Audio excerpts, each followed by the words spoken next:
മല്ലു ക്ലാഷിൻ്റെ പുതിയൊരു വീഡിയോയിലേക്ക് ഏവർക്കും സ്വാഗതം. ഡിസംബർ 22-ാം തീയതി ഈ വരുന്ന ഞായറാഴ്ചയോട് കൂടിയാണ് കേരള ബ്ലാസ്റ്റേഴ്സിൻ്റെ അടുത്ത ISL മത്സരം വരുന്നത്. ബ്ലാസ്റ്റേഴ്സിൻ്റെ ഹോം മത്സരമാണ്. ബ്ലാസ്റ്റേഴ്സ് പരിശീലകനായ മിക്കാൽ സ്റ്റെയറെ പുറത്താക്കിയതിന് ശേഷമുള്ള ആദ്യ മത്സരങ്ങളൊക്കെയാണ് ഞായറാഴ്ച നടക്കാൻ പോകുന്നത്. മാത്രവുമല്ല, തുടരെ പരാജയം ഏറ്റുവാങ്ങുന്ന ബ്ലാസ്റ്റേഴ്സിന് വിജയവഴിയിലേക്ക് തിരിച്ചെത്താനുള്ള ഒരു പ്രധാന വഴി കൂടിയാണ് മുഹമ്മദ് നസീമുമായിട്ടുള്ള മത്സരം. കാരണം ബ്ലാസ്റ്റേഴ്സിനെക്കാട്ടിലും ദുർബലരായ ടീമാണ്. ഏതായാലും മുഹമ്മദ് നസീക്കെതിരെ ബ്ലാസ്റ്റേഴ്സ് ഇറക്കാനുള്ള സാധ്യത ലൈനപ്പും ബ്ലാസ്റ്റേഴ്സും മുഹമ്മദ് നസീമുമായിട്ടുള്ള കണക്കുകളൊക്കെയാണ് നമ്മൾ ഈ ഒരു വീഡിയോയിൽ നോക്കാൻ പോകുന്നത്. ആദ്യപാദ മത്സരത്തിൽ ബ്ലാസ്റ്റേഴ്സിന് തന്നെയായിരുന്നു വിജയിക്കാൻ സാധിച്ചിട്ടുണ്ടായിരുന്നത്.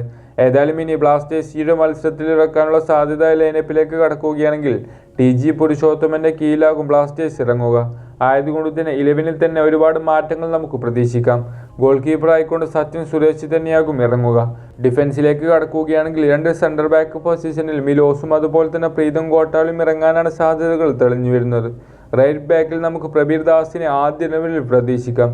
ലെഫ്റ്റ് ബാക്കിൽ നവാസും ഉണ്ടാകും. ഇനി മിഡിലേക്ക് കടക്കുകയാണെങ്കിൽ കേരള ബ്ലാസ്റ്റേഴ്സിന്റെ ആദ്യ ലെവലിലേക്ക് ഒരുപക്ഷെ വിപിൻ മോഹനൻ മടങ്ങി വരാൻ സാധ്യതകളുണ്ട്.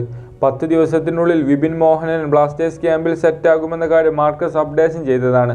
അതുകൊണ്ട് തന്നെ വിപിൻ മോഹനൻ ആദ്യ ലെവലിൽ ഉണ്ടാവാനുള്ള എല്ലാ സാധ്യതകളുമുണ്ട്. വിപിനോടൊപ്പം നമുക്ക് ഫ്രെഡിയെയും പ്രതീക്ഷിക്കാം. അതുപോലെ തന്നെ അറ്റാക്കർ ആയിക്കൊണ്ട് നമുക്ക് അഡ്രിയാൻ ലൂണയെയും പ്രതീക്ഷിക്കാം. മുന്നേറ്റ നിരയിൽ ഗോൾ അടിക്കാനായിക്കൊണ്ട് ജീസസും നോഹ സദോരിയും ഇവർക്കെല്ലാം ഒപ്പം കോറോ സിംഗ് എന്ന യുവ താരത്തെയും നമുക്ക് പ്രതീക്ഷിക്കാം. ഇത്തരത്തിൽ ഒരു ലൈനപ്പാകും ബ്ലാസ്റ്റേഴ്സ് മുഹമ്മദ് നസീക്കെതിരെ ഇറക്കാൻ സാധ്യതകൾ കാണുന്നത്. നിങ്ങളുടെ അഭിപ്രായങ്ങളൊക്കെ തീർച്ചയായിട്ടും കമൻറ്റ് ബോക്സിൽ അറിയിക്കുക.